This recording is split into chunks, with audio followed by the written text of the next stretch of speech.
আপনার আর অফিসে যাওয়ার কোনো প্রয়োজন নেই। You are selected for this job. Actually I am the manager of that company and I was taking the interview of yours, so you was selected. What? Actually আমি একটা নতুন idea বার করেছিলাম ক্যান্ডিডেটদের ইন্টারভিউ নেওয়ার জন্য। আসলে কি বলুন তো, আমাদের এখানে না অনেক নতুন নতুন ক্যান্ডিডেটরা ইন্টারভিউ দিতে আসে। তাদের কাছে অনেক বড় বড় কলেজের ডিগ্রিও থাকে, কিন্তু যখনই স্কিলস দেখানোর কথা আসে না, কখনো কারোর বিহেভিয়ার খারাপ হয়, কারোর মধ্যে ট্যালেন্ট থাকে না। কিন্তু আপনি সব দিক দিয়ে পারফেক্ট। এখন আপনিই বলুন, আপনি সময়কে গুরুত্ব দেন, আপনি মানুষকে হেল্প করেন, তাই আপনি একজন হেল্পফুল মানুষ। আর তার ওপর আপনি আমাকে সততার সাথে আমার টাকাটা ফেরত দিয়েছেন। আপনি 250 টাকায় জিনিসটা বিক্রি করলেন।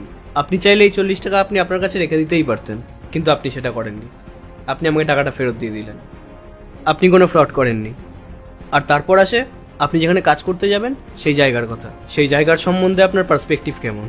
আমি এই কোম্পানিটাকে ছোট বলার পরেও আপনি এই কোম্পানিটাকে ভ্যালু দিয়েছেন।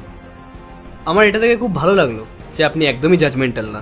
আপনি শুধু এটা দেখলেন যে এখানে আপনার কাজটাকে ভ্যালু দেওয়া হবে। আপনি অপরচুনিটিগুলোকে গ্র্যাব করতে চান।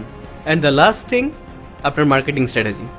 আপনি একটা ছোট দোকানের কাস্টমারকে এত এফেক্টিভভাবে হ্যান্ডেল করলেন।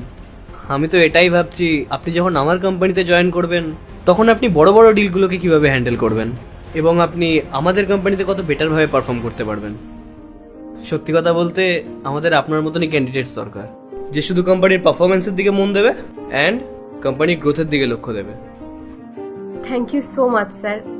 আমি কখনো ভাবিনি আমার ইন্টারভিউটা এভাবেও হতে পারে।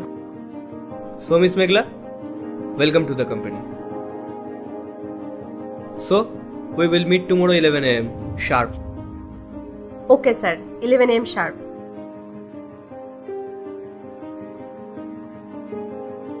Thank you so much sir. All the best.